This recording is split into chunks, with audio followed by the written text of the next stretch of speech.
સુરત જિલ્લા ભારતીય જનતા પાર્ટી દ્વારા માંગરોળ તાલુકાના મોસાલી 4 રસ્તા ખાતે નવનિયુક્ત પ્રદેશ ભાજપ મહામંત્રી પ્રશાંત કોરાટને પ્રદેશ ભાજપ આદિજાતિ મોરચાના પ્રમુખ ગણપતસિંહ વસાવાનું તેમજ સંગઠનના ઉપાધ્યક્ષ તરીકે જંખના પટેલની નિમણૂક થતા તેમનું સન્માન કરવામાં આવ્યું। આ સન્માન સમારોહમાં પ્રશાંત કોરાટને તીરકામઠુ અને દેવ મોગરા માતાજીની પ્રતિમા આપીને સન્માનિત કર્યા હતા। ગણપતસિંહ વસાવાને પણ આ પ્રસંગે સન્માનિત કરવામાં આવ્યા હતા। કાર્યક્રમની શરૂઆત મોસાલી 4 રસ્તા ખાતે મહાન આદિવાસી સ્વાતંત્ર્ય સેનાની બિરસા મુંડાજી અને તાત્યા ભીલજીની પ્રતિમાને પુષ્પાંજલિ અર્પણ કરીને કરવામાં આવી। ત્યારબાદ ખાસ બાઇક રેલી યોજાઈ હતી। મહાનુભાવો દ્વારા સભાને સંબોધન પણ કરાયું। આ પ્રસંગે મંત્રી નરેશભાઈ પટેલ, ડોક્ટર જયરામભાઈ ગામિત,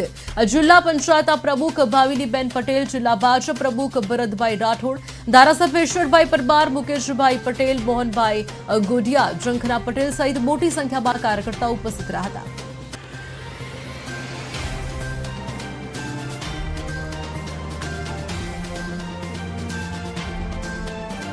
જગદીશભાઈ વિશ્વકર્મા સાહેબે અને શ્રેષ્ઠ નેતૃત્વએ જ્યારે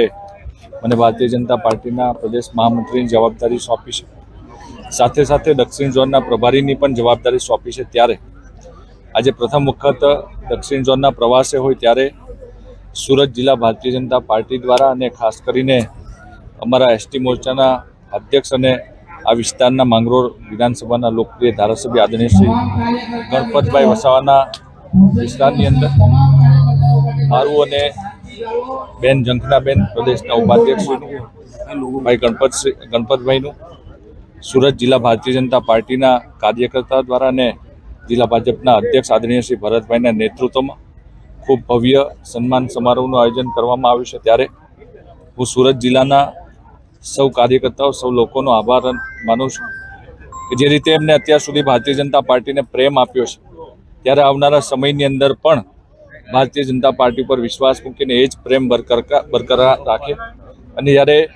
મારા જેવા એક યુવાનને પ્રદેશ ભારતીય જનતા પાર્ટીના મહામંત્રીની જવાબદારી સોંપી છે, ત્યારે આવનારા સમયમાં દરેક સમાજ, દરેક લોકોને સાથે લઈને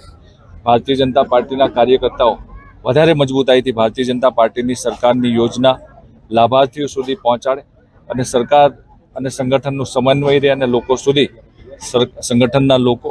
સરકારની યોજના પહોંચાડે, લાભાર્થીઓને લાભ પહોંચે એ પ્રકારનું કામ કરશે।